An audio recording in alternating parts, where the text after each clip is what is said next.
Muy buenos días, bienvenidos a esta mesa de acompañamientos críticos que como parte, digamos, del proceso hacia los festejos de aniversario del CITRU, dará a conocer, aparte de la actividad del CITRU, y en este contexto me era importante recordar el origen del CITRU, que está dentro de la propia comunidad teatral. Con frecuencia la investigación se recluye en su torre de marfil y tiende en algunos momentos a perder el contacto con esa comunidad que en nuestro caso concreto le dio origen y con cuya actividad está profundamente relacionada. Pero también a lo largo de estos 40 años, el CITRU ha mantenido ese vínculo entre la creación y la investigación, asumiendo de antemano que toda creación genera un conocimiento y que no hay creación que no se alimente, digamos, que no hay creación que crezca sana, vital, propositiva, si no se alimenta a su vez en el conocimiento que proviene de la investigación.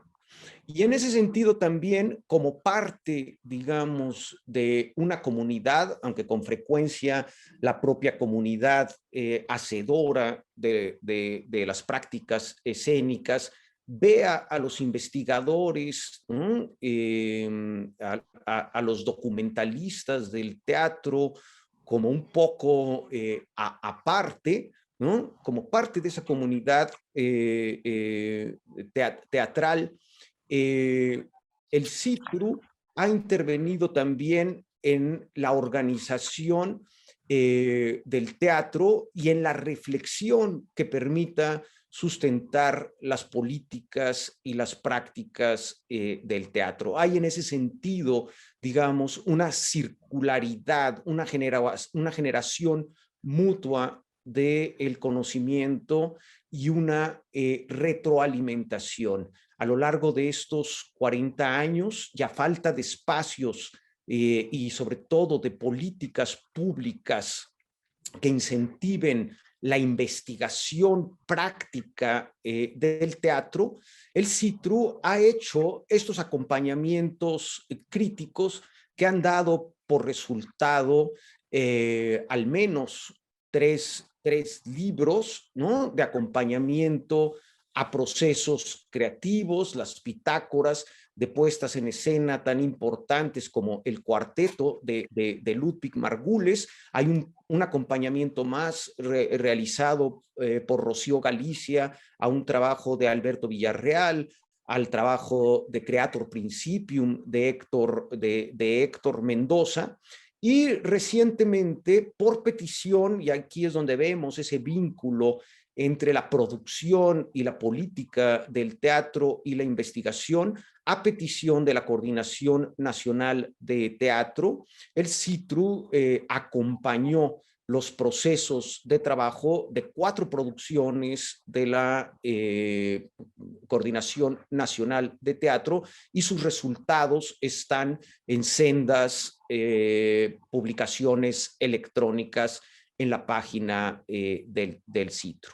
De la misma manera, dentro de la Muestra Nacional de Teatro, dentro de del programa de la Muestra Nacional de Teatro, con lo cual ha colaborado el CITRU intensamente en diferentes periodos, comenzamos un ciclo de reflexiones, ¿no?, que sobre las políticas referidas al teatro, sobre la elaboración de las políticas referidas al teatro, que dio como resultado el sitio República Teatral, que coordina Patricia Chavero, además de otros estudios de la propia investigadora.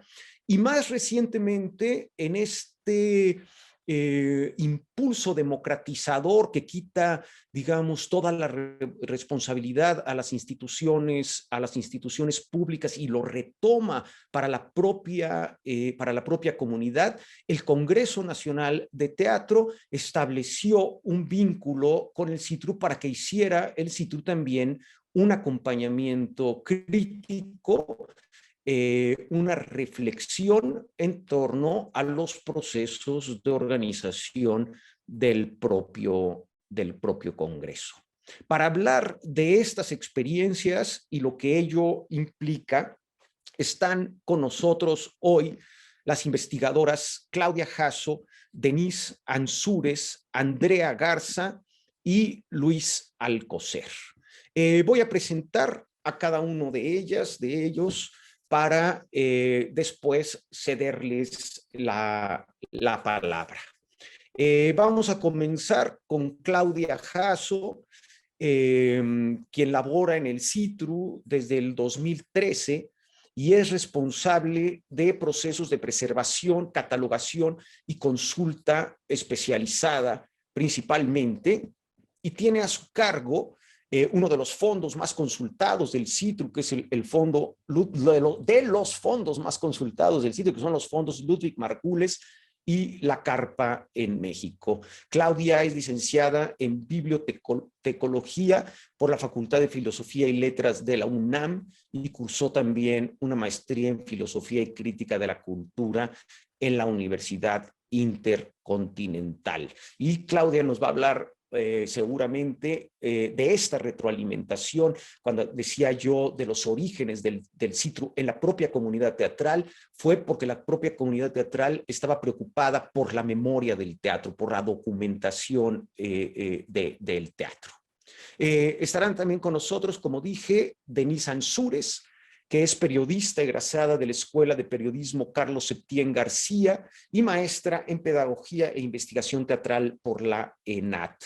Denise escribe para la revista digital Desinformémonos, Periodismo de Abajo, muchos temas que están relacionados justamente con la actividad de esta comunidad, ¿no? Y colabora también con las revistas Paso de Gato y eventualmente con la revista digital universitaria de la UNAM. Denise ha trabajado intensamente sobre el teatro penitenciario en los acompañamientos que hemos hecho a la Muestra Nacional de Teatro, ha escrito sobre ello y es productora de la obra de teatro Casa Calabaza, ganadora del Certamen Nacional de Teatro Penitenciario en el 2016 y actualmente facilitadora en los talleres de escritura dramática con mujeres privadas de su libertad en el penal de Santa Marta, Acatitla. Denise coordinó también recientemente la publicación de uno de estos seguimientos, de estos acompañamientos críticos a el trabajo de la comuna, el Parlamento de la Memoria. Andrea Garza, también editora que trabaja en el departamento de difusión del CITRU, que es licenciada en Letras Españolas con mención cum laude por la Universidad Autónoma de Chihuahua y además está acreditada en corrección profesional por la Universidad Europea de Madrid y ha sido becaria en ensayo literario del FONCA y de la Fundación para las Letras Mexicanas. Andrea coordinó la publicación del acompañamiento crítico a Deus Ex Machina de Teatro Ojo y además ha sido responsable editorial de otras de estas bitácoras. Y finalmente, Luis Alcocer, investigador, dramaturgo, director de escena, egresado de la licenciatura Dramática y Teatro de la UNAM, del Centro de Capacitación Cinematográfica y de la Maestría en Dirección Escénica de la Escuela Nacional de Arte Teatral. Y como investigador, trabaja en diversos proyectos en la coordinación de documentación del CITRU destinados a la creación de documentos para la memoria del teatro actual. Entonces, sin otro preámbulo, daré entrada a Claudia Jasso, quien, como dije, hablará de la liga entre la documentación, la construcción de una memoria del teatro, sin la cual todo teatro está condenado a empezar cada vez de cero. Claudia. por favor. Muchas gracias, Rodolfo. Hola, buenos días a todas y a todos. Es un placer estar con ustedes en esta mesa de acompañamientos críticos a procesos creativos. Yo les voy a hablar acerca de las fuentes que nos documentan el proceso creativo de una puesta en escena, de forma general y de forma particular de las bitácoras de ensayos, teniendo como ejemplo las bitácoras del Fondo Ludwig Margules. Considero que el documento que nos brinda información más amplia sobre la gestación del hecho escénico, desde la perspectiva de su proceso creativo, de su desarrollo, de sus desafíos, problemáticas, entre otras temáticas, es precisamente la bitácora de ensayos. El filósofo alemán Boris Groys afirma en cuanto al proceso creativo de una obra de arte lo siguiente, cito: el trabajo creativo es un trabajo que supone la desincronización del tiempo de trabajo respecto del tiempo de exposición de los resultados de esa obra. El trabajo creativo se practica en un tiempo paralelo de reclusión, en secreto, y por lo tanto produce un efecto de sorpresa cuando este tiempo paralelo resulta resincronizado con el tiempo del público. Es por eso que el sujeto de la práctica estética tradicionalmente quiere permanecer oculto, invisible, existir en un tiempo aparte. Fin de la cita. De esta reflexión de Boris Groys nos surge la pregunta: ¿cómo entramos o cómo podemos conocer el proceso creativo de una obra artística? En nuestro caso, el proceso creativo de una puesta en escena. Esta pregunta puede tener básicamente dos respuestas. La primera es a través del testimonio directo de los involucrados en la puesta en escena, y la segunda mediante los documentos que emana el proceso creativo. Estos documentos surgen en la gestación y ensayos del hecho escénico. Son diversos en cuanto a formato, y de esta manera se pueden mencionar las fotografías, las grabaciones de audio, de video de los ensayos, de las reuniones preparatorias. También entran los bocetos de movimiento, iluminación, vestuario, son documentos del proceso creativo, ya que son los bosquejos de lo que vamos a observar posteriormente durante la escenificación. Otro documento es el libreto del director, con las anotaciones sobre su concepción de la obra, y por supuesto, las bitácoras de ensayos. Por lo que documentar el proceso creativo de una puesta en escena es plasmar la memoria del génesis de la misma. Y de acuerdo con Groys, nos permite el acceso a lo más íntimo del hecho escénico, a lo privado, a lo que no tienen entrada los espectadores, ya que ellas y ellos solo ven el producto final. De esta manera, a través de las bitácoras de ensayos del Fondo Ludwig Margules, nos podemos adentrar en el proceso creativo de las escenificaciones de este director emblemático de la segunda mitad del siglo XX en nuestro país. De esta herramienta de dirección se desprende el conocimiento de cómo fueron esos ensayos, quiénes participaban, en dónde se realizaban, cuáles eran las indicaciones, los procedimientos, la crítica que hacía Margules y sus asistentes de dirección al trabajo actoral, es decir, la metodología de dirección de este creador nacido en Polonia y nacionalizado mexicano. La mayoría de las bitácoras de ensayos, como podemos ver en la imagen, fueron elaboradas por los asistentes de dirección, y solo las dos últimas las realizaron dos dramaturgistas, las cuales su única función en la puesta en escena fue la de elaborar este documento teatral. Ellas son Leonor Fuentes y María Muro, para las obras Los Justos y Noche de Reyes, respectivamente. Margules decía que hacía una especie de descebollamiento del actor, quitando las apariencias, ornamentos, medios e instrumentos, hasta dejarlo enfrentado con su intimidad, en batalla consigo mismo, para lograr un trabajo creativo, honesto y valiente.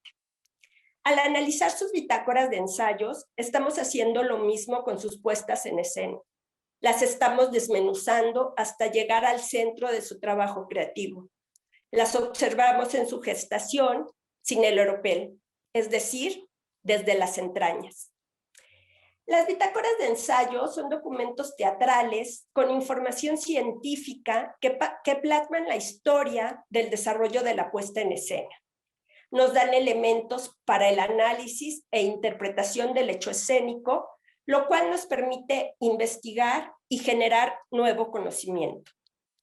Al pertenecer a la categoría de la literatura gris, nos lleva a valorar la importancia que tienen, tanto en su contenido como en la dificultad de la localización para su consulta, ya que son documentos a veces únicos y en ocasiones no publicados. No las podemos comprar en una librería o consultar en cualquier biblioteca, archivo o centro de documentación. En el Fondo Ludwig Margules existen 11 bitácoras de ensayos, 3 están completas y 8 se encuentran incompletas. No, como les decía, no en todas las bitácoras viene asentada la responsabilidad intelectual de la misma, por lo que por la redacción asumimos que las realizó el asistente de dirección. Ya vimos que en 2 sí viene claramente la autoría, y cabe mencionar aquí la bitácora de la puesta en escena cuarteto que realizó el investigador del CITRU, Rubén Ortiz, ya que esta es la única bitácora publicada.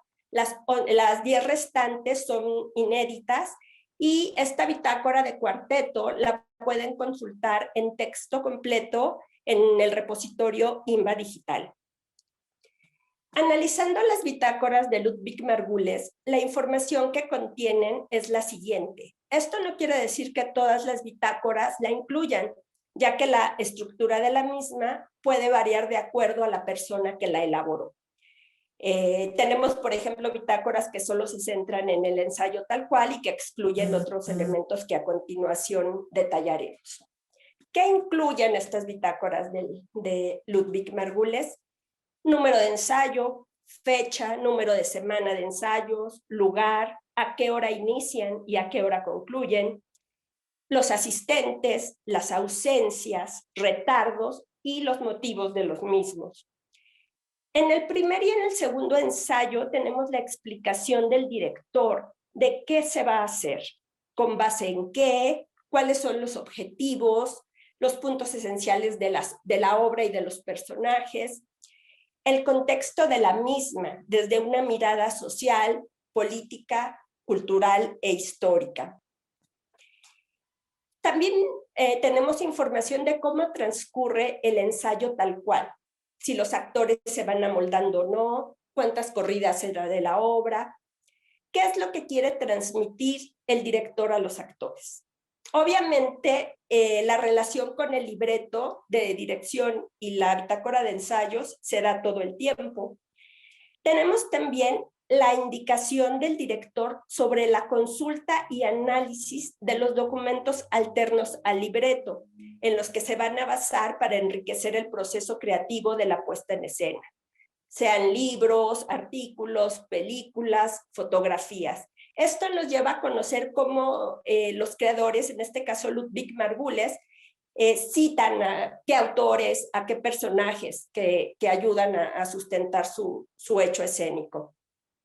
También aquí podemos incluir la lectura que les daba Margules de sus tarjetas de trabajo. En estas tarjetas él asentaba los puntos esenciales de la obra y el análisis de los mismos, entonces se las leía a sus actores en los ensayos.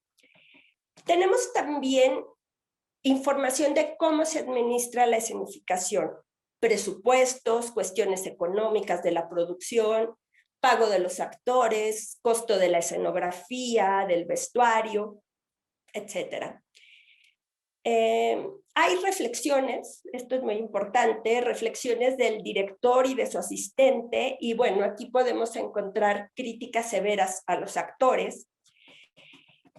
Hay datos sobre el contexto social, cultural político y acontecimientos importantes que se dan en el país y en el mundo mientras se ensaya la obra. ¿Cuáles son los contratiempos de los ensayos? Tenemos también información personal de los participantes de la puesta en escena, teléfonos, direcciones. Hay un conocimiento de los recursos sonoros que empleó Margules en sus puestas en escena. Hay diálogos y opiniones, básicamente del director, con todos los involucrados en la obra, lógicamente, principalmente con los actores. Y pues también nos documenta las problemáticas de los actores, si tienen antipatías, deficiencias de los actores, si tienen problemas de memoria, de forma de hablar, dificultad de profundizar y sentir. Es decir, tenemos aquí la evaluación del desempeño de cada actor.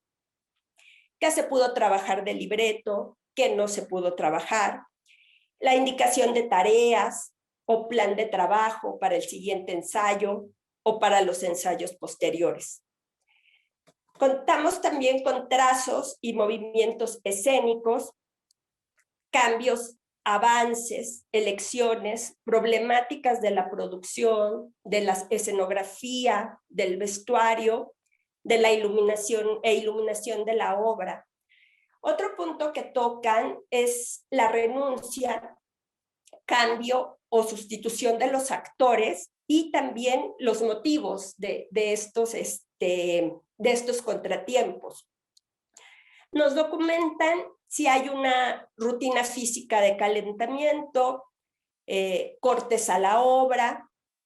Hay anotaciones también y puntos de vista de quienes elaboran la bitácora, inconvenientes en la redacción, en la compilación y en la transcripción de la misma bitácora. Si hay acotaciones. Y bueno, finalmente, uno de los puntos más álgidos de estas bitácoras es que nos documenta las emociones, los estados de ánimo de los involucrados en la escenificación. Aquí es como tener otra puesta en escena dentro de la misma obra. De acuerdo con lo anterior y teniendo como base el análisis de las bitácoras de ensayos de Ludwig Margules, y desde un punto de vista documental, las definiremos como un documento teatral de diversa extensión, formato y ordenamiento de la información, de contenido variable de acuerdo al interés del responsable de su elaboración. Su autoría puede ser por algún participante de la puesta en escena o por un dramaturgista, los cuales realizan un trabajo de investigación y documentación de la escenificación. El contenido de la bitácora de ensayos aporta datos precisos de la puesta en escena y nos describe su proceso creativo, su desarrollo, las modificaciones y problemáticas. Todo lo anterior desde diversos aspectos teóricos, metodológicos, económicos, sociales, psicológicos y culturales. Llevan una secuencia por número de ensayo, número de día o por fecha. Las bitácoras de ensayos de Ludwig Margules son los documentos que nos permiten adentrarnos en el proceso creativo de las obras que dirigió, en cómo se fueron modificando, asentando o consolidando los planteamientos, objetivos, desafíos y perspectivas para llegar al producto final, que es la escenificación. Gracias a ellas podemos conocer el sentir y los puntos de vista de los involucrados en el hecho escénico, el avance y la metamorfosis de los personajes, el lenguaje, las técnicas y metodologías empleadas por Margules en su quehacer escénico, en cómo influyó el contexto social, cultural, personal, emotivo, económico, administrativo en el desarrollo del trabajo, y las vicisitudes y contratiempos que se dieron durante la gestación de la puesta en escena. Nos proporcionan información crítica y analítica del proceso creativo.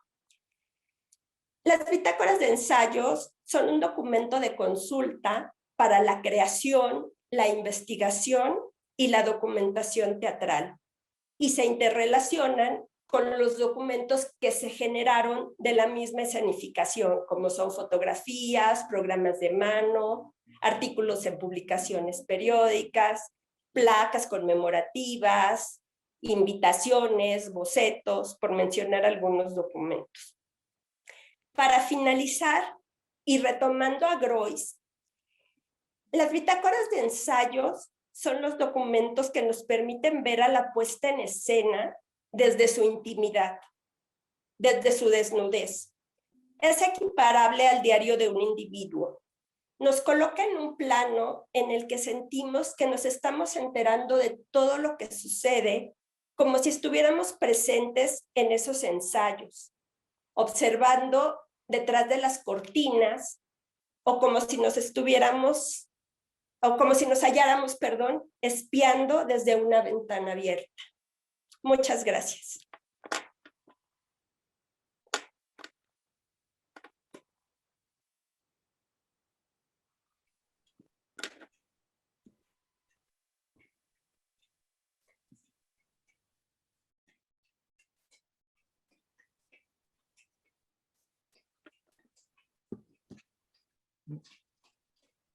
¿Me dan cámara, por favor?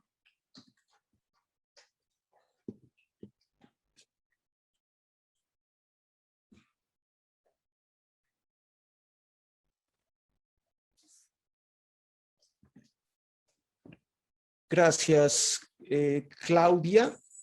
Y aprovecho ya que Ignacio Escárcega nos recuerda aquí otro de los libros publicados, de los acompañamientos críticos hechos con otros montajes escénicos. Está el libro de la bitácora de una comedia a la antigua, dirigida por Lazarev y coordinada por Emma Dib y Rocío Galicia. Ya que nos da pie, Ignacio, bueno, completaré que en estas bitácoras, digamos, además de las que ya mencioné, está dentro de las producciones de la Coordinación Nacional de Teatro, aquellas dedicadas a la espantosa y marginal vida de Godzilla, puesta en escena de Carlos Converso, y aquella dedicada a Last Man Standing, una creación colectiva de teatro sin paredes, ¿no? Que eran las que me había faltado mencionar. Y doy la palabra entonces a Andrea Garza, que como dije, ha coordinado una de estos acompañamientos críticos a estas producciones, la de Teatro Ojo, Deus Ex Machina, ¿no? Y también ha colaborado en los seguimientos críticos que hemos hecho a la Muestra Nacional de Teatro, particularmente con un ensayo realmente interesante sobre la polémica desatada a raíz, digamos, del surgimiento de la red de mujeres mexicanas de teatro, dentro de la muestra nacional que se llevó a cabo en la Ciudad de México. Entonces, Andrea, por favor. Bueno, sí, muchas gracias, Rodolfo. Bueno, en este primer bloque les voy a hablar del acompañamiento que hice a Deus Ex Machina, como ahorita estaba comentando Rodolfo, y les voy a presentar el libro que resultó de este acompañamiento. Entonces, les voy a compartir mi pantalla, primero para explicarles cómo pueden descargar este acompañamiento del que les voy a hablar y de otros, así como los seguimientos críticos a las muestras nacionales de teatro. Pueden entrar a la página del CITRU, citru.inba.gov.mx, y cuando entren a la página, bajan y se van a este cuadro que dice Repositorio Digital INBA. Dan clic y entonces aquí van a entrar al repositorio del CITRU. Aquí les recomiendo que lo naveguen, funciona como cualquier otro repositorio institucional donde pueden buscar por título, autor, por materia, por fecha de publicación, etc. Pero si no están muy familiarizados con los repositorios, les recomiendo empezar a navegar con las subcomunidades dentro del repositorio del CITRU, que son estas. Para las publicaciones nos vamos aquí a la subcomunidad Publicaciones CITRU, bajamos Y en las colecciones, pues aquí ustedes pueden navegar, pero si quieren descargar los libros del CITRU que están en PDF o en formato EPUB, pues nos vamos a LibroCitru, que es donde están los EPUBs de los acompañamientos críticos de los que vamos a hablar. Por ejemplo, aquí está el de Parlamento de la Memoria, del que hablará mi compañera más adelante. Aquí está el de Last Man, del que también hablaremos más adelante. Y bueno, aquí voy a buscar el de Deus Ex Machina para que lo vean. Aquí está, Deus Ex Machina, que es una puesta en escena de Teatro Ojo. Nos vamos hasta abajo, aquí está toda la información bibliográfica. Y vamos a descargar el libro donde dice visualizar en libro electrónico. Y ya, damos clic ahí y el libro se descarga. Y así pueden hacer con todos los libros que estén en el repositorio. Bueno, aquí va a cargar, voy a cancelarlo, ya lo tengo por acá, pero ya nada más descargan y pueden abrir el EPUB en cualquiera de sus, ¿cómo se llama? De sus lectores. Bueno, aquí tengo el EPUB para que lo vean, es este. Y bueno, quizás algunos aquí conocen esta puesta en escena de Teatro Ojo o conocen el trabajo de Teatro Ojo. Les diré básicamente qué fue esta puesta en escena. Básicamente fue una especie de dispositivo escénico que tenía forma de call center. Es decir, en el espacio escénico estaban las hileras con computadoras y con todo el software para hacer llamadas. Es decir, usaron exactamente la misma infraestructura y software que usan en un call center. Y el propósito era hacer llamadas a las personas de toda la República Mexicana. También contaban con una base de datos con números telefónicos que los actores y actrices, como telefonistas, usaban para hacer llamadas. Y bueno, para esto tenían una serie de fichas con preguntas de todo tipo, ¿no? Y de toda temática. Y entonces lo que hacían los actores como telefonistas, pues era hacer las llamadas y el espectador podía ir escuchando las llamadas que se iban haciendo en tiempo real en el escenario.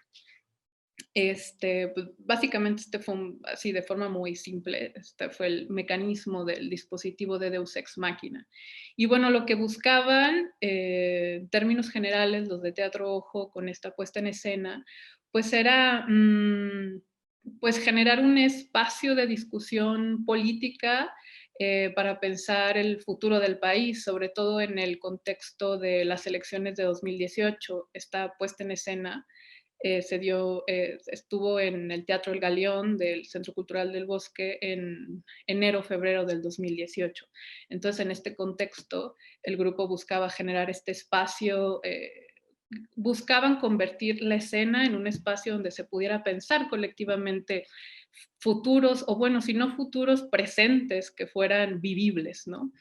En ese sentido, lo que esperaban encontrar en las voces de las personas que contestaban el teléfono, personas anónimas de toda la República Mexicana, pues era encontrar lo político fuera de lo que consideramos tradicionalmente político, fuera de la red pública, vamos, ¿no?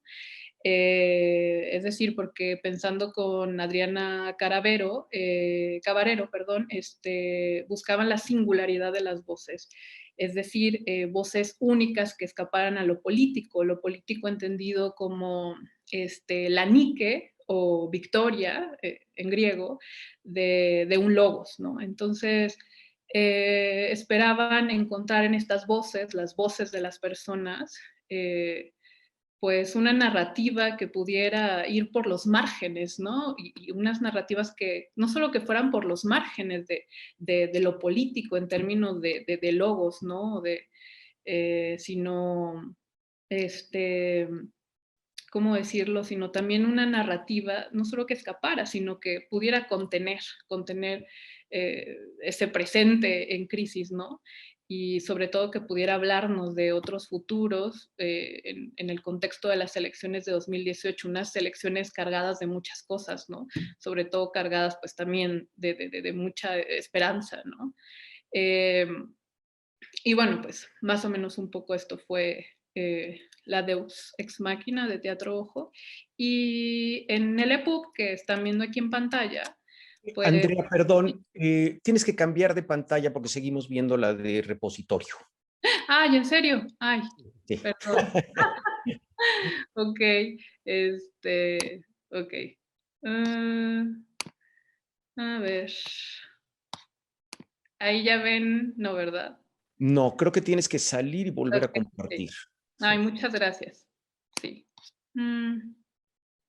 Aquí está. Gracias, Rodolfo. Aquí está el libro. Esta es la portada. Y bueno, les voy a platicar un poco cómo está el libro. Está estructurado en 3 partes. La primera se llama Detrás del teléfono, aproximaciones a Deus Ex Machina. Y bueno, en esta parte están los 3 ensayos que dan cuenta del proceso de Teatro Ojo. El primero es un acercamiento antes de la puesta en escena. El segundo, de Paulina González Villaseñor, pues está en estructura de bitácora y da cuenta de todos los hallazgos, de las pláticas, del corpus teórico, de las discusiones que tuvieron el grupo y de las sesiones de mesa que tuvieron antes de la temporada, y está en estructura de bitácora.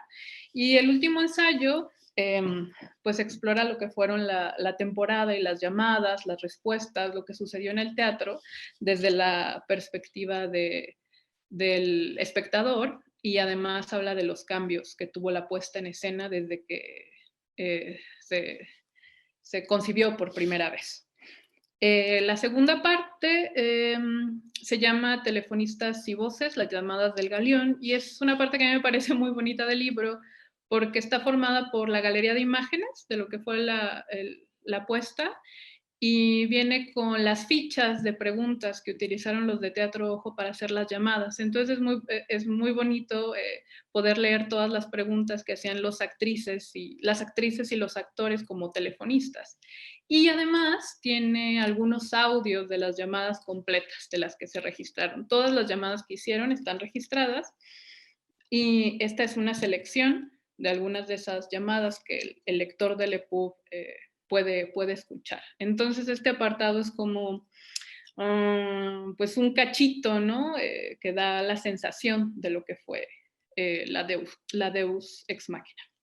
Y la última parte del libro es una entrevista bastante larga que le hicimos a Teatro Ojo, y vale mucho la pena porque habla mucho de sus hallazgos, habla mucho de cómo piensan, su metodología, su manera de trabajar, de cómo piensan la escena, etc.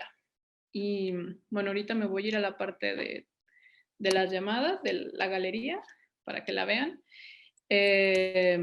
Por ejemplo, aquí está una de las fichas, la ficha de presentación y foto de los actores y actrices. Y si dan clic aquí, el EPUB los va a sacar para que escuchen el audio de esta llamada. Michelle es ella, era una de las actrices que hacían las llamadas. Y bueno, pueden recorrer el EPUB y ahí van viendo las fichas, las fotografías, y pueden ir escuchando los audios.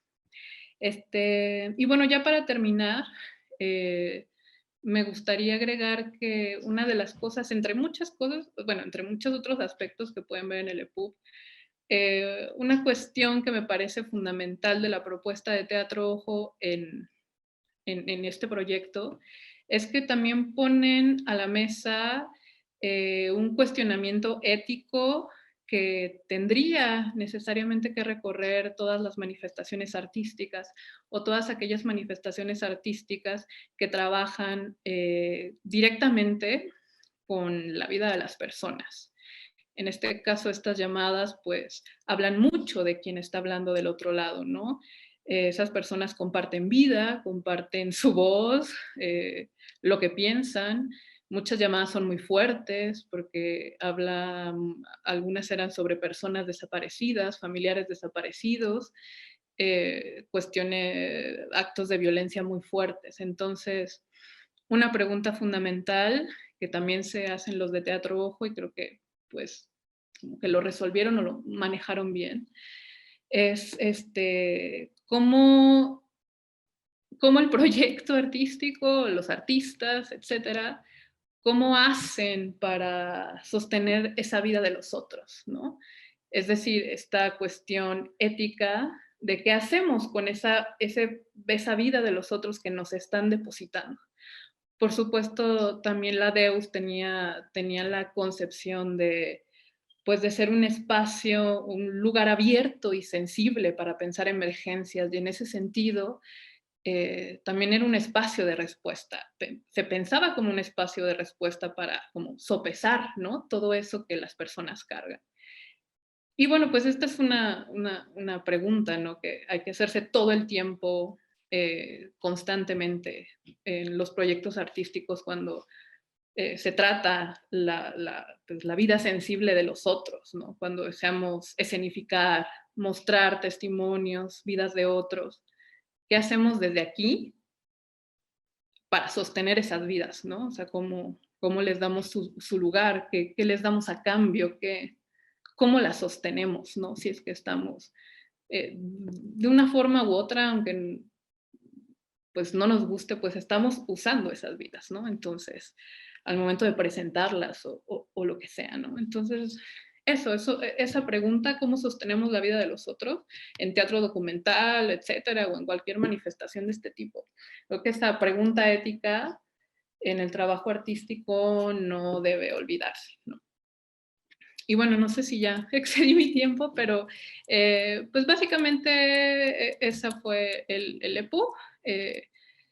Pueden descargarlo ahí en el repositorio y escuchen las llamadas, valen mucho la pena. Y bueno, pues eso sería todo de mi parte respecto a los procesos de acompañamiento, que yo acompañé y este libro que coordiné en general.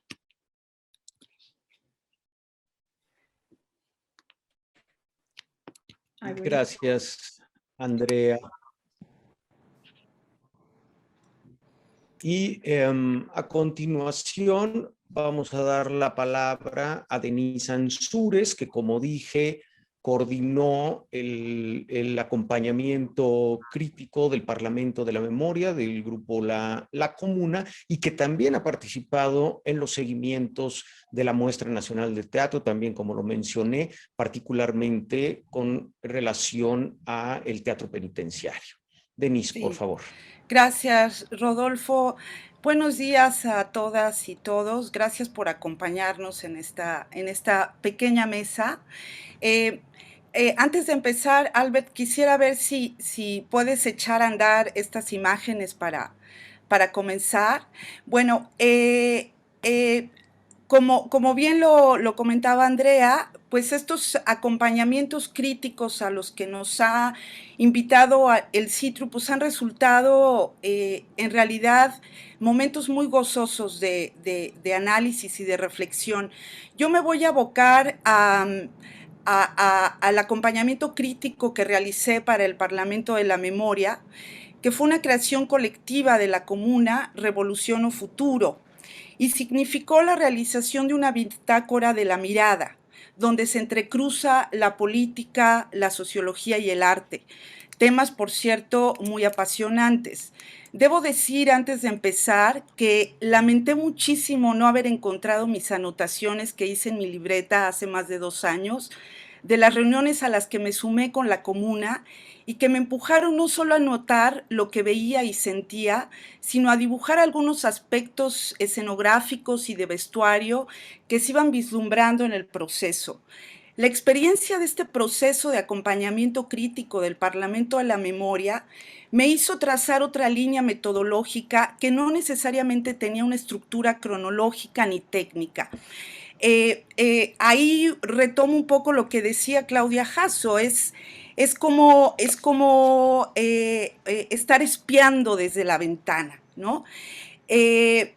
Sino que me empujó a hacer una observación parecida a una brújula náutica, porque eso fue la sensación y el sentir que me compartían todos los integrantes de la Comuna, fue encontrar el norte terrestre o el eje de rotación de la Tierra, porque cuando uno empieza a imaginar un dispositivo como el del Parlamento de la Memoria, se necesita, por supuesto, una gran dosis de creatividad, pero también una profunda capacidad de análisis y reflexión, donde abundan las dudas y las preguntas sin respuesta.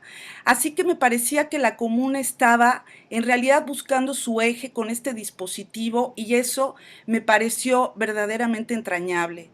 Desde el inicio me entusiasmó la idea de la invitación que me hizo la coordinadora de difusión, Araceli Rebollo, para la realización de este acompañamiento crítico, porque considero que la comuna ha venido trabajando fuera de los teatros con plena conciencia social y política, y sus intervenciones en las calles, en las colonias o en los barrios de México, como en otras latitudes, ha generado verdaderos asideros para pensar nuestro quehacer desde otro lugar. Y eso, por supuesto, me resulta fascinante. Ya lo dijo Saúl Rivas en un texto muy lindo que acompaña este ebook digital, que el tipo de arte escénico que fomenta la comuna no tiene que ver con el teatro tradicional, ni en su forma final, ni en su proceso de producción. Este grupo intenta replicar una metodología de trabajo, la cual tiene como base primordial la vinculación social. Durante este proceso se dan a la tarea de conocer a las personas que viven ahí, sus historias y los temas que, por importar a estas personas, son llevados a los espacios públicos. Al final, siempre se genera una acción, fenómeno o evento escénico, el cual se deriva a partir de los afectos, intereses y saberes que los integrantes de cada comunidad aportan. Me sumé empezado al proyecto, y cuando llegué a él me encontré con una mesa de trabajo llena de papeles, carteles, libros, y en el piso acompañaban sus sesiones retazos de tela por aquí por allá, pinturas, cartulinas, objetos varios que inundaban el espacio de trabajo, por cierto, la casa de Rubén Ortiz. Otras tardes sirvieron para llevar a cabo tertulias con expertos en diversos temas sociales que podrían aportar una visión muy importante, ¿no?, a todo este proceso de creación. Así que una tarde fuimos invitados a escuchar a Melissa Ortiz, experta en parlamentos. Aún me sigue resonando lo que me compartió en una entrevista que realicé para este acompañamiento.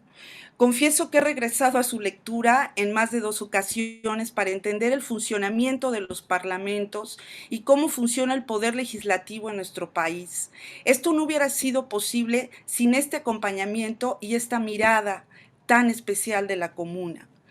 Destaco en este proceso de acompañamiento premisas que me parecen fundamentales: el amor y la generosidad de quienes hicieron posible que un ejercicio político se tornara poético, y por qué no, en un ejercicio también de la ternura, por la oportunidad de volver a replantear la esperanza no como utopía, sino como una realidad que debe de acompañar los días de todas y todos. Este trabajo del Parlamento de la Memoria fue posible también gracias a artistas como Sara y Erika Alcántar, Mariana Morado, Ángel Rubio, Braulio Amadís, Luis Daniel Pérez, Armando Ventura y Rubén Ortiz. El ebook digital, la verdad es que quedó súper lindo y ya está en el repositorio de INBA Digital. Yo no soy multitask, ya lo dije, si no lo hubiera compartido aquí, pero ahorita compartimos el link. Y tiene contenidos, pues la verdad, muy lindos, muchos de corte periodístico. Contiene una crónica muy interesante que hizo Erika y Luis y Mariana Morado, una entrevista periodística a Melissa Ortiz, un texto fantástico de Saúl Rivas, un ensayo de Rubén Ortiz y unas reflexiones de su servidora. Para finalizar esta breve reflexión sobre este acompañamiento crítico, me gustaría cerrar con un fragmento de un texto que realicé para este acompañamiento. Enlistar todas las intervenciones de la comuna en este artículo resultaría imposible. Su andar ha sido muy amplio y generoso. Me parece que el principal mérito radica en aportar reflexión y crítica sobre lo que hoy es el statu quo de la escena y sus implicaciones sociales, culturales y estéticas. Su vocación ontológica nos ha permitido mirar más allá de los esquemas tradicionales de nuestro quehacer. Su trabajo nos empuja a la insoslayable democratización y ciudadanización del teatro en una era en que el amor, el diálogo, el pensamiento y la ternura se nos escapan de las manos en medio de las fuertes ventiscas del neoliberalismo que afianza la tiranía de la representación. No tengo ninguna duda que la comuna es el parlamento de nuestra memoria. Bueno, este ebook digital del Parlamento de la Memoria ya está en el repositorio, ya lo pueden descargar. Yo estoy segura que su lectura les resultará a todos más que gozosa. Muchas gracias. Gracias a ti, Denise. Y vamos a cerrar entonces esta primera exposición con Luis Alcocer, quien, como dije también, ha participado tanto en estos acompañamientos a creaciones particulares como en los seguimientos críticos que hemos hecho a la Muestra Nacional de Teatro. Luis, por favor. Bueno, muchas gracias. Bueno, yo creo que mis compañeros que han hablado anteriormente han presentado con mucha claridad los productos que se han estado creando en torno a los procesos escénicos. Yo quisiera nada más como apuntar algunos temas que he estado viendo en mi experiencia como colaborador de este trabajo. Bueno, ¿por qué realizar bitácoras? Es lo primero que yo me pregunto. ¿Por qué realizar bitácoras y acompañamientos críticos a procesos creativos, ¿no? Bueno, a diferencia de una novela o de una película que parece hablar a través del tiempo por sí mismo a toda clase de personas, el acontecimiento teatral parece diseñado para un espectador hipotético que paradójicamente, aunque sea hipotético, resulta bastante concreto, ¿no? Todo creador escénico tiene en la mente un espectador que tiene cierto tipo de reacciones, que entiende cierto tipo de referencias, sabe más o menos qué le va a estimular y qué le va a perturbar a esa persona hipotética. Y esta gente que finalmente acude a formar parte del acontecimiento, pues lo guarda en su memoria y las personas se convierten en un soporte poco fiable porque es un soporte en reelaboración continua, en reescritura continua. Entonces, bueno, pues lo mismo que ocurre con un creador escénico, ocurre un poco con un documentalista y con un investigador, ¿no?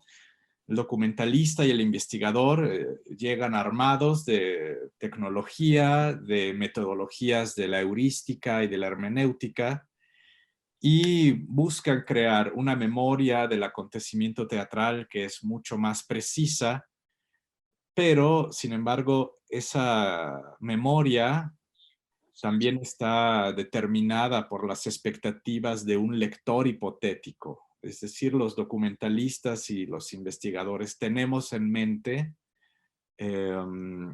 una presencia de alguien que en el futuro va a acudir a estos materiales y se va a preguntar cosas. Creo que nunca trabajamos de manera inocente, sino siempre estamos pensando en 10 años, ¿qué es lo que alguien podría preguntarse sobre esto? Sin embargo, cada uno de estos materiales podría tener enfoques muy diversos, ¿no? La pregunta que va a estar siempre atrás es, ¿quién es este lector hipotético? El documentalista y el investigador estamos trabajando para quién. qué está imaginando, qué está necesitando ese lector del futuro. Yo creo que podríamos comenzar preguntándonos siempre qué tan cerca está el lector del acontecimiento escénico que estoy documentando. ¿Para qué se acerca a estos textos o a estos materiales que estoy generando? ¿Quiere amplificar el sentido de la obra que acaba de ver? ¿Se acerca para imaginar la poética de un artista escénico que ya no existe? ¿Quiere conocer las prácticas escénicas predominantes en una región durante un periodo específico? ¿Quiere conocer la metodología creativa de un grupo?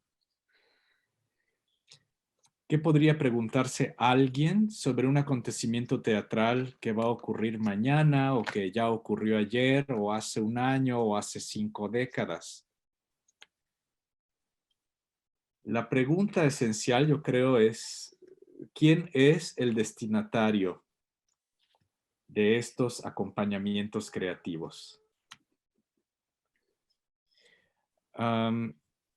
Bueno, pues como ya más o menos dije, esta cuestión pues va a determinar la actitud del investigador, va a caracterizar la forma en que decide realizar el acompañamiento. En mi experiencia participando en algunos de estos acompañamientos es que yo siento que no estamos trabajando como al máximo, bueno, no existe un máximo de la capacidad, pero quiero decir, yo veo como algunas oportunidades perdidas y esas oportunidades perdidas suceden por la forma en que muchos de estos proyectos se plantearon, ¿no? Estuve revisando otros productos del CITRU que también son acompañamientos, especialmente la bitácora de una comedia a la antigua, y a mí me fascinó ese producto aunque se dio de una manera precipitada, las dos autoras tuvieron 19 días previos al inicio de los ensayos para prepararse y diseñar estrategias documentales. Digamos que logran estar en prácticamente todo toda la preparación de la obra, ¿no? Incluso en el estreno, incluso en las funciones. Y yo creo que a nosotros nos ha afectado de alguna manera que no hayamos tenido en algunos casos acceso al proceso creativo completo, ¿no? No hay, yo siento, una claridad del perfil del lector hipotético en muchos casos. Yo creo que cuando trabajas con una presión así, creo que no te vas a preguntar mucho sobre el lector hipotético. Yo me sentía honestamente un poco como extraviado con las expectativas por momentos. Entonces, esto termina afectando un poco el hecho de que se podría haber planteado objetivos y una metodología como mucho más específica, ¿no? Yo puedo ver eso ahora como en retrospectiva. En el momento era muy complicado. Bueno, otro punto que quisiera tocar es la vinculación entre los procesos creativos y la producción de conocimiento, que esto es justamente lo que da origen en gran parte a estos acompañamientos. Yo recuerdo una discusión en Facebook de un artista escénico muy reconocido que se puso a pelear con el CITRU en la página porque decía algo así como que no hay investigadores del CITRU que estemos pendientes de su trabajo y haciéndole una obra dedicada a la producción de su compañía. Entonces Rodolfo Obregón dijo algo que a mí me pareció muy, muy agudo. Más o menos en mis propias palabras, dijo algo así como: toda creación teatral requiere documentación, pero no toda creación teatral requiere investigación. Entonces, para mí lo que está detrás de esta frase es que sí, toda manifestación teatral tiene un valor histórico incuestionable. Eso lo reconoce la documentación, pero no toda manifestación teatral constituye una aportación al campo teórico. Ahí está la relación entre la creación artística y la producción del conocimiento, ¿no? Esa capacidad para diferenciar obras que producen conocimiento de las obras que reproducen conocimiento. Otro punto que me parece interesante ligado con esto es de qué manera nosotros podemos atender esta idea. El proceso creativo de una obra es también un proceso de conocimiento. Yo pienso que tendríamos que pensar en cuáles son los diferentes tipos de conocimiento que se produce en una obra artística. Estuve viendo un seminario que impartió Dubati en la cátedra Bergman en el 2019 y él señala cuatro posiciones del conocimiento en relación con la creación artística. Entonces él piensa que una primera posición es que durante un proceso para crear una obra se desarrolla toda una serie de conocimientos, ¿no? El artista sabe cosas y las aplica. Una segunda fase, podríamos pensar, es que en esas obras existe, ya en las obras acabadas existe un conocimiento implícito. Luego hay una tercera fase en donde un creador puede a posteriori pensar en sus obras, y ese también es otro nivel. Y luego hay un último nivel que sería el de las ciencias teatrales, en donde ya vamos a hablar de algo sistemático, fundamentado, crítico, que no tiene realmente mucho que ver con la opinión, ¿no? Cuando hacemos un acompañamiento crítico, yo pienso que tendríamos que tener muy en cuenta esas cuatro posibilidades y definir en cuál de esas cuatro posibilidades es la que vamos a atender o cómo se relacionan unas con otras.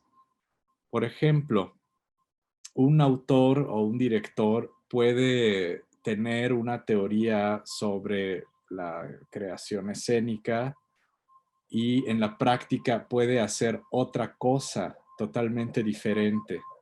Yo creo que eso es algo que un acompañamiento podría percibir, ¿no? Justamente esas contradicciones.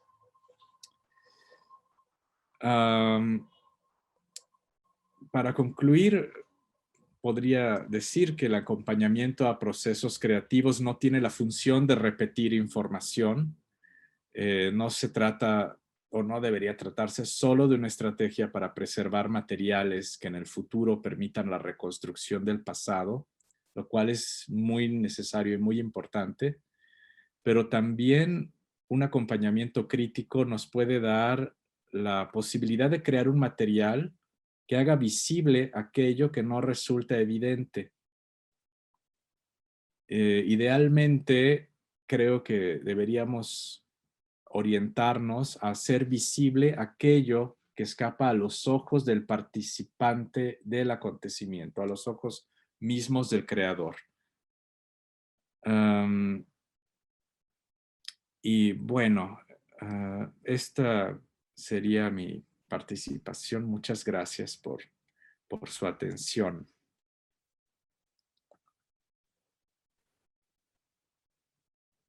Gracias a ti, Luis. yo creo que planteas cosas muy interesantes que creo que ahora vamos a compartir cámara todos los participantes para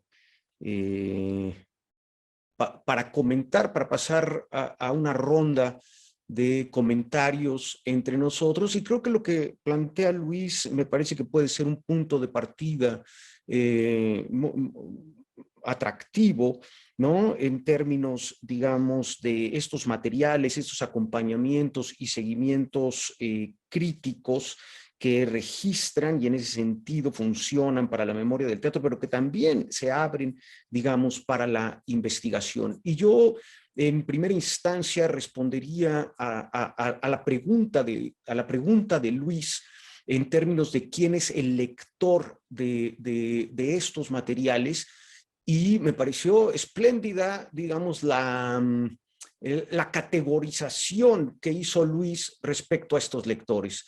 Más me parece que el lector de estos materiales no es este o este o este o este, sino todos ellos, todos los que mencionó Luis. Aquel interesado en una metodología de trabajo de un creador específico o en la estética particular de una compañía, aquel que a través de esta obra se interesa en un tema, en una corriente del teatro, en un fenómeno social específico, en fin, tan amplio como los intereses y las miradas de un investigador pueden ser para reconstruir un periodo histórico, etcétera, etcétera. Pero las preguntas, desde luego, resuenan de una manera muy importante en una inquietud que yo personalmente he tenido y que quisiera exponerla a ustedes y escuchar sus opiniones al respecto, porque ciertamente yo, en relación a este trabajo que el CITRO ha hecho, me he preguntado con frecuencia cuáles son los criterios para realizar estos acompañamientos. Y con eso no me refiero ya al criterio específico, es decir, a las metodologías de cada acompañamiento específico, sino por qué escoger, que es un poco lo que yo quería decir en esa respuesta a este creador. ¿Por qué es digno de investigar este trabajo y por qué es digno de consignar? Digo, si tuviéramos la capacidad de hacer bitácoras de toda la producción teatral que hay, está bien que se hiciera, me explico, pero no tenemos esa capacidad y por lo tanto tenemos que tener criterios muy precisos para seleccionar qué procesos acompañar, a cuáles dar seguimiento, que en la mayoría de los casos han sido circunstanciales y que también dicen cosas. Esa bitácora de una comedia a la antigua se hizo por una influencia política de Emilio Carballido y con un criterio muy propio de la época. Es un director extranjero, por lo tanto tiene algo que enseñarnos. Y que se quede ahí en la bitácora esto que viene a enseñar el director extranjero. ¿Qué tan importante fue una comedia a la antigua en el panorama del teatro en México? Esto ya podríamos discutir, ¿no?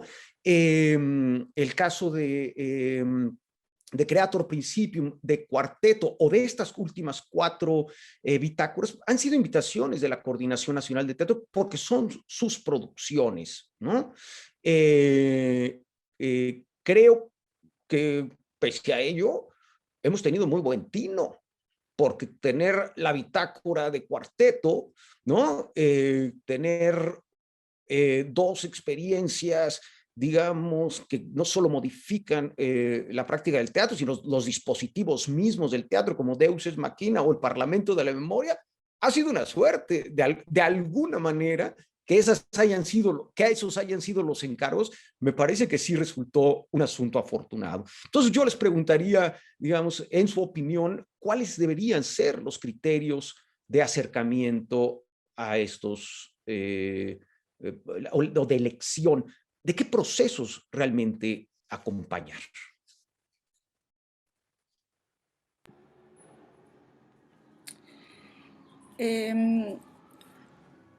Rodolfo, antes de contestar a tu pregunta, ahorita que Claudia Jasso nos hizo su presentación, Miré con mucho gusto un fragmento de los cuadernos del Espectador que se llegaron a hacer hace algunos años en la Coordinación Nacional de Teatro, pues por supuesto Los Justos, ¿no? Se hizo también uno de Santa Juana de los Mataderos, de La Gaviota, de Logrito y de Zorro Chino, si no mal recuerdo.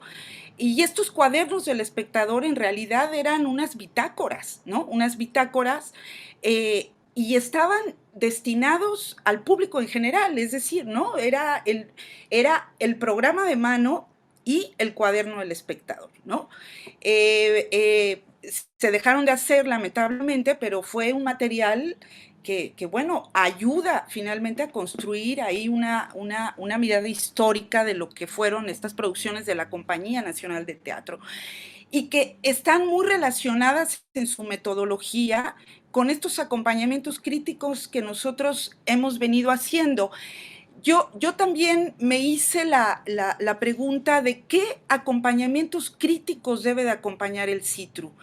Y a mí me parece que la tríada del CITRU en realidad, ¿no? La documentación, la investigación y la divulgación deben de ir de la mano con estos criterios, es decir, porque Luis lo señala muy bien y yo creo que no todos los procesos creativos dan material para la investigación, que sí dan material para la documentación, por supuesto, pero sí hay un criterio, no todos los procesos que vemos nos invitan a generar, no sé si nos invitan, o sea, no sé si ya es una postura del investigador o no sé si en realidad sucede que hay procesos que no dan para la investigación. Ese es un buen punto de debate, me parece, la verdad. Sí, bueno, yo tendría que decir que los criterios de selección, cualquiera que sea, está atravesado por una mirada política y por una narrativa propia, ¿no? Desde dónde se selecciona. Es decir, en ese sentido no existe objetividad como tal y lo que entendemos como relevante, ¿no? Importante en la escena, pues puede ser relevante para nosotros, pero no va a ser relevante, digamos, para Chihuahua, ¿no? O para Oaxaca, o incluso para otras personas de la Ciudad de México, ¿no? Entonces, creo que en ese sentido, cuando establecemos los criterios de selección de qué, en este caso, en qué puestas en escena o qué proyectos artísticos hacer el seguimiento crítico, bueno, pues siempre hay que tomar en cuenta y partir de ahí de que siempre hay una mirada, pues sí, hegemónica, hay intereses atravesados, hay una mirada política también. Y entonces, desde eso hay que partir, pues, ¿no? O sea, creo que cualquier selección, con cualquier tipo de criterio que se quiera, tiene que partir pues también de la autocrítica. Desde aquí estoy mirando, ¿no? Y es decir, el CITRU, ¿no? Aquí desde su sede en la Ciudad de México, desde el altiplano, etcétera, ¿no? Pues bueno, hace su pequeña, pues selección, ¿no? O sea, pues aquí en el Centro Cultural del Bosque, ¿no? O sea, ¿no? Y claro, o sea, yo pienso en esto, hay que ser críticos en nuestros propios parámetros para seleccionar y ser conscientes desde dónde estamos parados a partir de esos criterios y desde dónde miramos, cómo miramos, ¿no? Porque, pues bueno, aquí pues estamos hablando del CITRU, ¿no? Y estamos hablando desde aquí, del Centro de Investigación, desde la institución federal, es importante estar conscientes que miramos desde aquí y que nos vamos a enfrentar con otras miradas que no congenian, ¿no? O incluso chocan con estos criterios que vamos a establecer, porque son necesarios, pues tampoco nos vamos a paralizar ante esta realidad de que no hay objetividad, por supuesto que no, solo se trata de ser conscientes y ser autocríticos todo el tiempo con esos criterios. Y estos criterios de selección también, pues son criterios que están abiertos a, digamos, al diálogo, ¿no? O sea, también la comunidad teatral pues es bien organizada, es bien trucha y está en todo, ¿no? Entonces, lo bueno de esto es que uno establece sus criterios porque son necesarios, porque pues, estás en la institución, etcétera, hay ciertas cosas que cumplir, y bueno, también se atraviesan los intereses propios de quienes están en institución y entonces pues se dialogan esos criterios, ¿no? Y en ese sentido, ¿no? pues se generan otras miradas y se generarán otros criterios posteriormente, ¿no? Cuando se socializan los mismos, ¿no? Entonces creo que eso, ¿no? O sea, cualquiera que sean los criterios, hay que ser conscientes, eso, que nuestra mirada, ¿no? Que generalmente, pues desde aquí es hegemónica, central, etcétera, centralista necesariamente, o sea, pues están ahí, ¿no? Y hay que ser como conscientes en esa mirada, creo yo, ¿no? Claro, y que tiene consecuencias, porque también legitima, la institución legitima finalmente. Cuando damos seguimiento a uno de estos procesos, es ponerlo ahí en el centro de la mirada. Exacto, exacto. Desde mi punto de vista, considero que, bueno, al ser una institución federal, etcétera, los seguimientos a estos procesos creativos se deberían de hacer desde la perspectiva de las líneas de investigación del CITRU, para enriquecerlas, estudiarlas, etcétera. Y finalmente lo que decía Andrea, una selección pues implica dejar fuera otras obras, y ya desde ese momento es difícil. Es difícil también porque pues también influye una subjetividad del investigador sobre lo que va a acompañar, y pues es algo complicado, ¿no? Pero bueno, finalmente yo sí me iría por apoyar las líneas de la investigación del CITRU y seleccionar esas obras que enriquezcan estas líneas. Estoy leyendo aquí un comentario de Guillermina Fuentes, que dice, me parece que el punto que señala Rodolfo es una carencia que tenemos en el teatro en México, la figura del dramaturgista. En Alemania y otros países, cada teatro o compañía teatral cuenta con sus teatrólogos y dramaturgistas que justamente parte, entró otro, que justamente parte de su trabajo es hacer ese acompañamiento crítico y que el personal de CITRU ha venido cubriendo a petición de la Coordinación Nacional de Teatro. Claro, que tiene razón Guille, en países donde está estructurado por teatros y no donde hay creaciones cada vez que hay beca. ¿No? Sí, donde hay una continuidad en el trabajo, y claro, también sería responsabilidad, como el caso de Margules, ¿no? Fue él quien lo realizó, lo que nos mostraba Claudia, ¿no? Fue él y sus equipos de trabajo quienes asumieron esta labor que después, una vez desaparecido Margules, viene a dar al CITRU, pero son trabajos de seguimiento desde el interior del equipo de creación, ¿no? Muy en ese sentido. Dice Arturo Díaz, director del CITRU, yo considero importante, en primer lugar, reconocer el reto que representa inmiscuirse como mirada externa en un proceso creativo que por su naturaleza es de gran intimidad. El hecho de ser invitados a observar y plasmar con una mirada y escucha atentas y críticas, además de que parten de las experiencias que el personal académico tiene en documentación e investigación, se trata también ante todo de reconocer y ubicar la postura ética. Al igual que los creadores que toman, como lo comenta Andrea, de lo social el motivo de su creación y lo presentan de manera poética, existe una selección desde esa postura ética que acota el resultado. Además, cada proceso, como lo comenta Luis, tiene sus expectativas iniciales que se van modificando durante el proceso, así como el investigador que llega armado de su heurística y hermenéutica ve cómo todo ese andamiaje se va transformando. Bueno, pues eso. Claudia. Bueno, sí quisiera comentar y sobre todo felicitar a mis compañeros en esta labor de dramaturgistas que están realizando en estos acompañamientos críticos, ya que las bitácoras de ensayos no solamente deben de ser una compilación de datos, una narración de hechos, debe de haber una reflexión, un análisis, una interpretación del hecho escénico para que en verdad podamos generar conocimiento y sustentar nuevo conocimiento. Entonces, los felicito ampliamente por esta labor que están realizando, porque es lo que están haciendo, una reflexión, un análisis, el desarrollo de un pensamiento crítico para enriquecer el teatro mexicano. Claro. Tengo aquí un mensaje de Facebook, de redes sociales, de Gustavo Lubiano, que dice: muchas veces solo se da el acompañamiento en las puestas institucionales. Creo que lo que comentó Andrea lo coincide con esto que menciona Gustavo y explica un poco el por qué. Sí, ciertamente. Y esto responde naturalmente a la organización del campo. Luis, ¿ibas a decir algo? A lo que quisiera volver, perdón, a lo que quisiera volver un poquito después. Luis.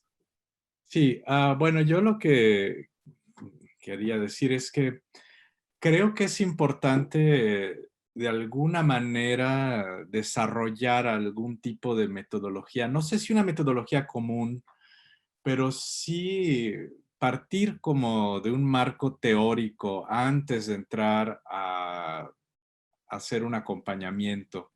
Bueno, yo veo esta bitácora de una comedia a la antigua y a mí me parece muy interesante que las dos autoras se hayan planteado eso. O sea, sí entran a acompañar todo el proceso, pero ya tienen una cosa muy articulada de cómo van a ver, qué van a tomar y después cómo van a articular todo el material, ¿no?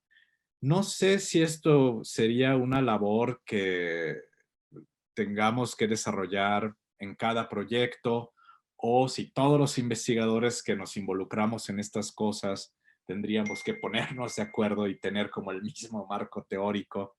No sé si es marco teórico por proyecto o marco teórico general para este tipo de actividades.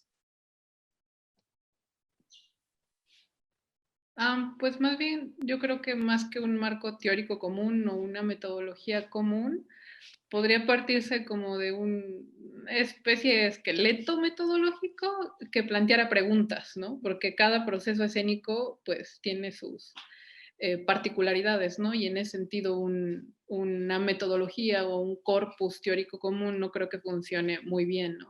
Pero sí, en efecto, creo que sí debería haber por lo menos un esqueleto que estuviera planteado por aspectos o preguntas para poder establecer una metodología particular para cada seguimiento. O sea, eso creo que sí puede existir, ¿no? Un esqueleto de preguntas y aspectos a tomar en cuenta, ¿no?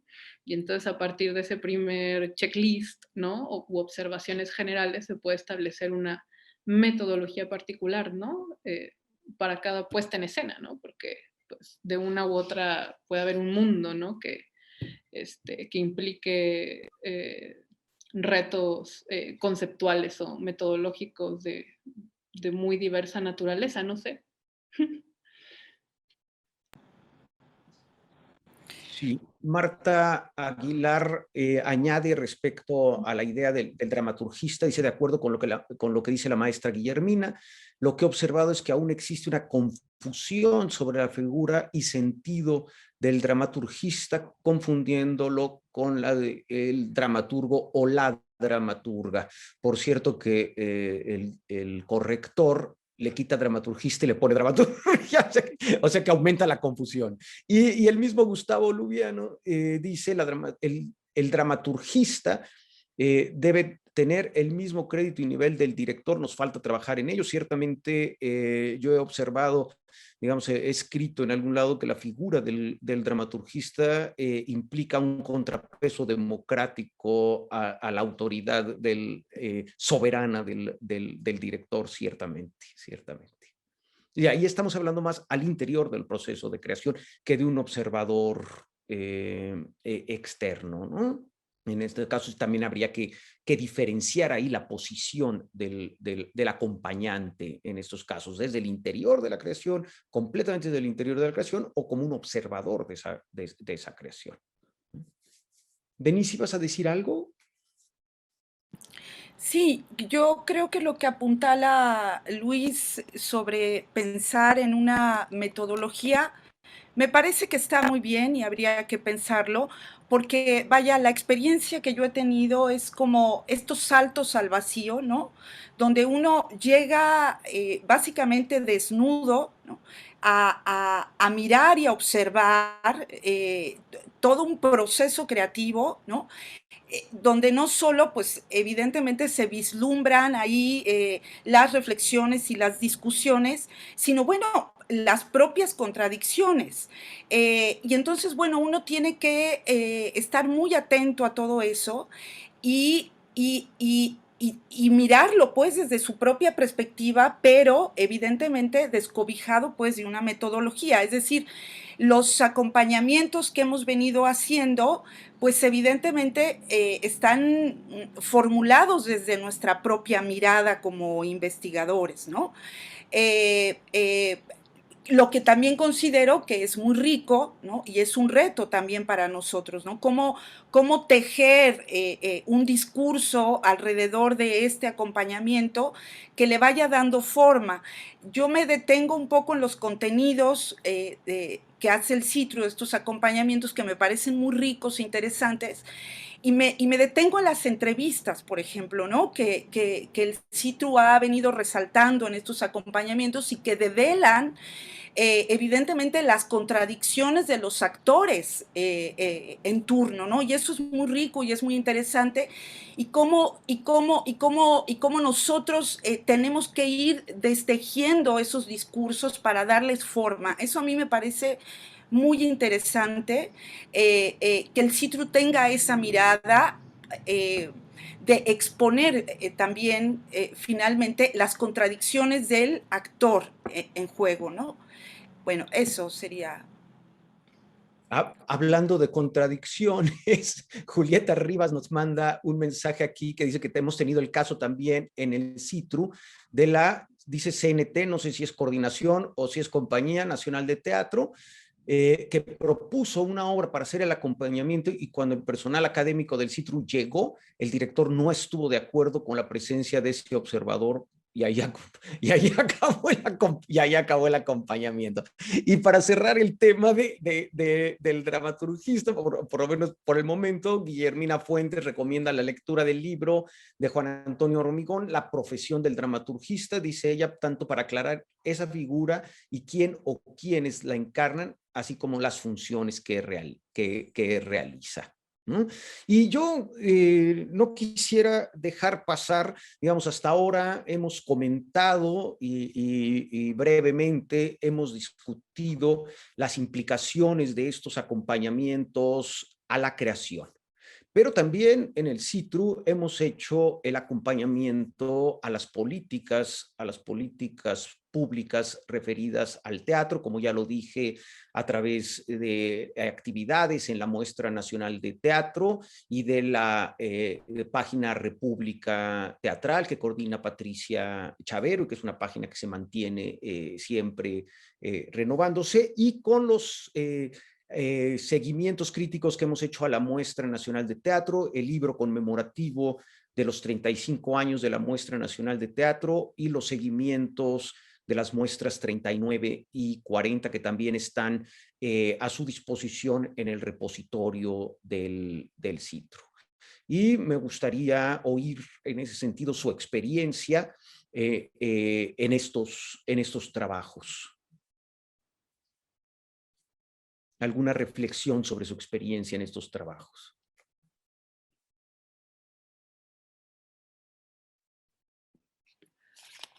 Bueno, pues si quieres yo platico un poco, empiezo. Bueno, yo participé en el seguimiento crítico de la 39 Muestra Nacional de Teatro, que se realizó en la Ciudad de México, y en la que el tema de género pues fue un punto central entre los conflictos, las discusiones y las problemáticas, ¿no?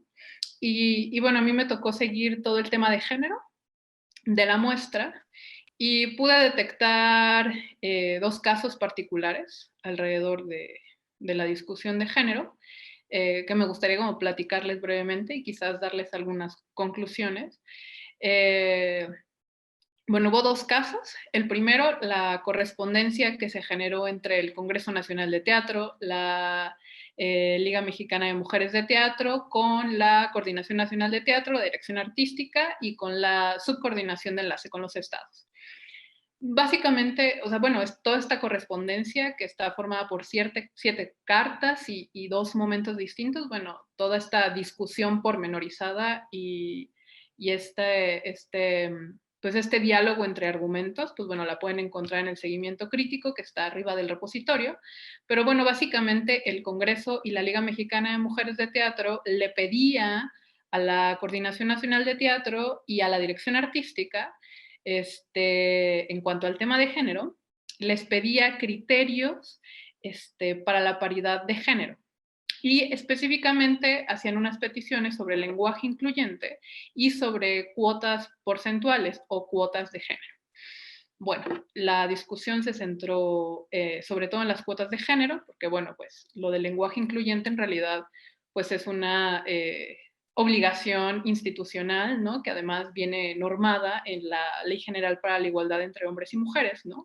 Es decir, lenguaje que incluya a las mujeres en los medios de comunicación y en las comunicaciones de las instituciones. Bueno, pues eso se dialogó y en efecto la institución se comprometió, ¿no? A usar el lenguaje incluyente, etc. Pero el tema, digamos, más difícil que trataron las misivas fue el de la cuota de género, ¿no? Entonces, bueno, los argumentos son largos, pero digamos que el Congreso y sobre todo, al final, quien hizo hincapié en las cuotas de género fue en la Liga Mexicana de Mujeres de Teatro. Y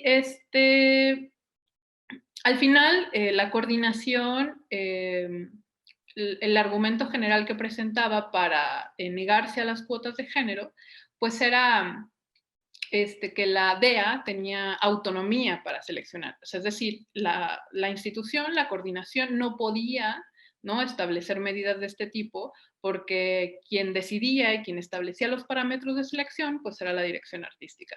Y bueno, a su vez, la dirección artística dio una serie de argumentos por los cuales no estaba de acuerdo con la implementación de este tipo de estrategias. Bueno, al final, lo que nos deja este diálogo entre las cartas, ¿no?, es que es sobre todo la discusión de los mecanismos de inclusión o los mecanismos para mejorar ciertas políticas culturales y sobre todo la responsabilidad de las instituciones, sobre todo en este caso la Coordinación Nacional de Teatro, para garantizar ciertos derechos, ¿no?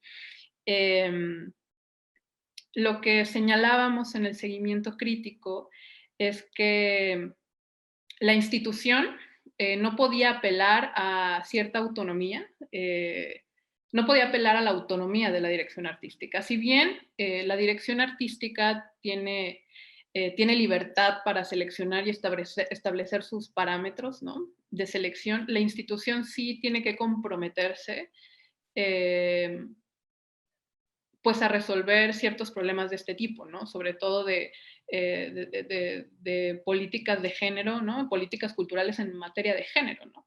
Entonces, aquí una de las observaciones era sí la autonomía, pero aquí la institución no puede deslindarse de esa responsabilidad, ¿no?, para establecer políticas culturales en materia de género, ¿no? Y bueno, aquí lo que nosotros recomendábamos, ¿no?, pensando en las cuotas de género, es que hay que pensar las cuotas de género no como el plan maestro o el plan general de una política pública en materia de género, sino solo son herramientas. Hay que entender que las cuotas de género son acciones afirmativas que buscan la justicia redistributiva. Si nosotros vamos a la normatividad mexicana, nosotros vamos a leer en la Ley General para la Igualdad entre Hombres y Mujeres que las acciones afirmativas, en este caso como las cuotas de género o como las que podemos ver en el metro de separación de vagones, son acciones afirmativas en el sentido en que son medidas de carácter temporal, ¿no?, con una naturaleza una naturaleza compensatoria o de promoción para garantizar, ¿no?, o para construir un camino hacia la igualdad sustantiva. Entonces, en ese sentido, espero no estar haciendo el cuento muy largo, nosotros pensábamos, ok, la propuesta de la Liga Mexicana de Mujeres de Teatro y del Congreso, hay que pensarla, o la institución tiene que pensarla como una herramienta que tiene que estar inscrita en un plan amplio de política cultural en tema de género, ¿no?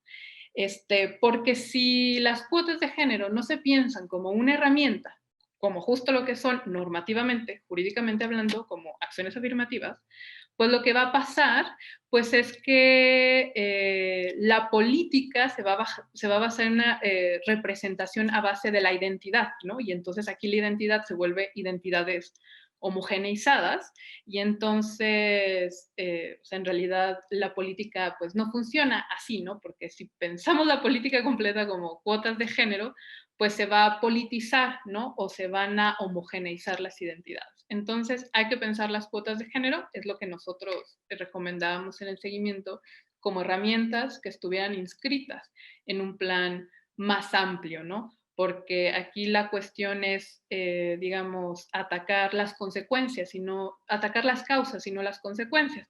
Digamos, la consecuencia es, hay pocas mujeres, ¿no? Representadas en la Muestra Nacional de Teatro, digamos, ¿no? Y entonces esa es la consecuencia. La cuota de género trabaja como herramienta sobre esa consecuencia, pero la política cultural tiene que trabajar en las consecuencias. ¿Por qué sucede esto, no?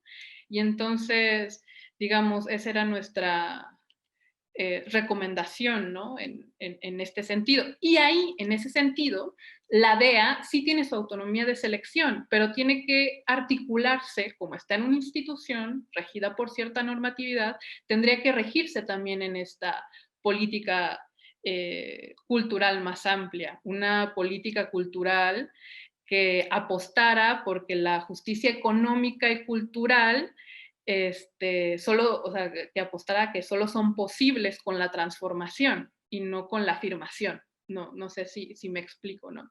Entonces, más o menos por ahí va nuestra propuesta en el caso del tema de las cuotas de género, que fue muy escabroso en el marco de la muestra. Creo que ya me extendí mucho, disculpen. Y tuvo su continuidad en el siguiente seguimiento también, ¿no? Porque siguió y seguirá en el centro de la Muestra Nacional de Teatro. Denise.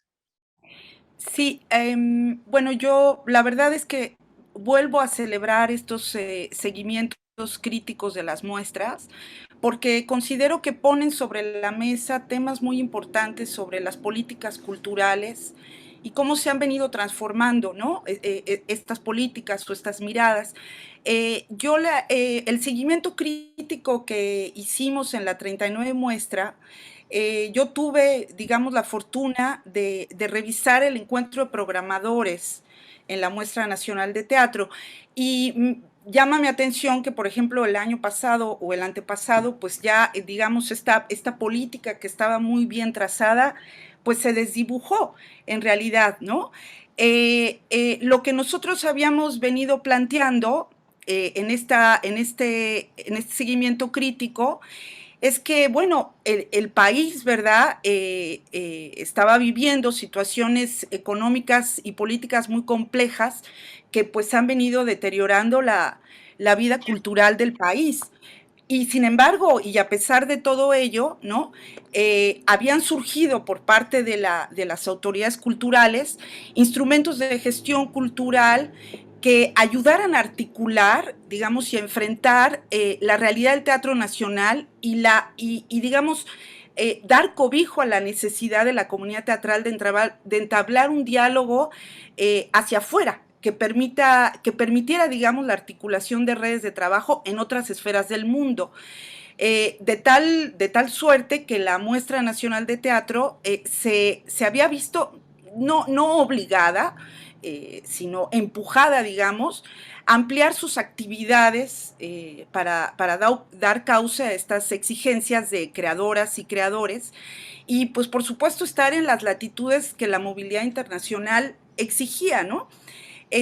Y por ello, bueno, el encuentro de programadores y gestores nacionales e internacionales había sido bueno, parte medular de estas actividades que conformaban la Muestra Nacional de Teatro. Se invitaba, por supuesto, a diversas personalidades, ¿no? Programadores y gestores culturales provenientes de diversos festivales, ferias, circuitos. Y bueno, se daban cita cada año en la Muestra Nacional de Teatro para explorar finalmente la escena mexicana. Digo, ¿con qué fin? Pues con el de fortalecer y visibilizar la movilidad del teatro nacional, pues a esta escala, ¿no? Internacional. La coordinación destinaba un presupuesto muy importante para recibir a estas personalidades del teatro internacional, pero finalmente una de las preguntas que nosotros nos hacíamos en este acompañamiento era que no conocíamos bien a bien los alcances y los resultados del encuentro de programadores y cuál había sido en realidad su impacto en la vida y en la movilidad de nuestro teatro, ¿no? Digamos que esa pregunta quedó como abierta, ¿no? Desafortunadamente, ya en las siguientes muestras, pues ya no tuvimos, digamos, ya no hubo esa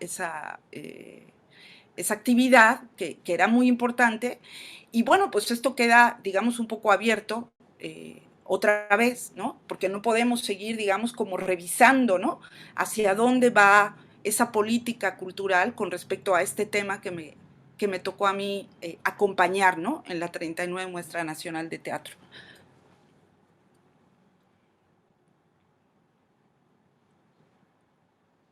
¿Alguna otra cosa al respecto? Bueno, yo señalaría entonces en ambas intervenciones de Denise y de Andrea, ¿no? La manera en que el acompañamiento tiende, digamos, no solo también a qué lector, digamos, respondiendo a las preguntas de Luis, a quién están dirigidos esos seguimientos críticos de las políticas culturales, ¿no? No solo a aquellos lectores, digamos, o investigadores de la política cultural, podría ser del mismo teatro, donde puede ver ese tipo de discusiones como la señalaba Andrea, sino a la institución misma.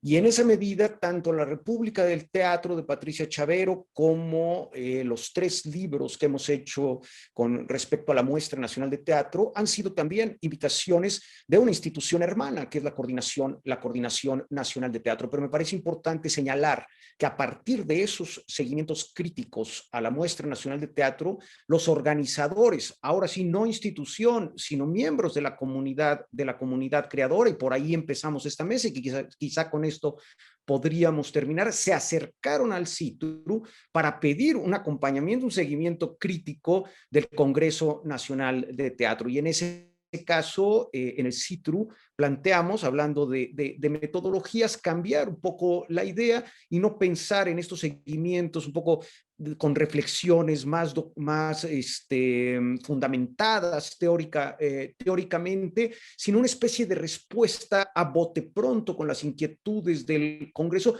para no prolongar el procedimiento, y el resultado fue un conversatorio entre los responsables de la organización del Congreso y los investigadores del CITRU, que tendían en ese sentido a aportar ideas, conceptos, ¿no? Enfoques específicos que permitieran a los organizadores un mejor desempeño de su trabajo y una mejor evaluación de su propio trabajo. Y un poco en relación a lo que comentaba Gustavo Lupiano, ¿no? de que es casi siempre en la institución, bueno, aquí hay un tránsito interesante de la institución a otra vez al vínculo directo con la comunidad, que me parece importante subrayar. Pues estamos ya muy cerca del tiempo, entonces no sé si hay algún comentario final de alguno de los participantes en la mesa, de alguien que nos esté siguiendo en las redes, y si no, para cerrar esta mesa de acompañamientos críticos, de camino a las celebraciones de los 40 años del Centro de Investigación, Documentación e Información Teatral Rodolfo Usigli. Bueno, pues entonces, dice Guillermina Fuentes, saludos y felicitaciones a las ponentes y los ponentes. Y muchísimas gracias por su atención, a la gente que nos acompañó, y muchísimas gracias, Denise, Luis, Andrea, Claudia, por estar aquí y compartir esta experiencia con nosotros. Gracias, Un abrazo. Rodolfo. Gracias a todos. Gracias. Gracias. Saludos. Gracias, hasta luego.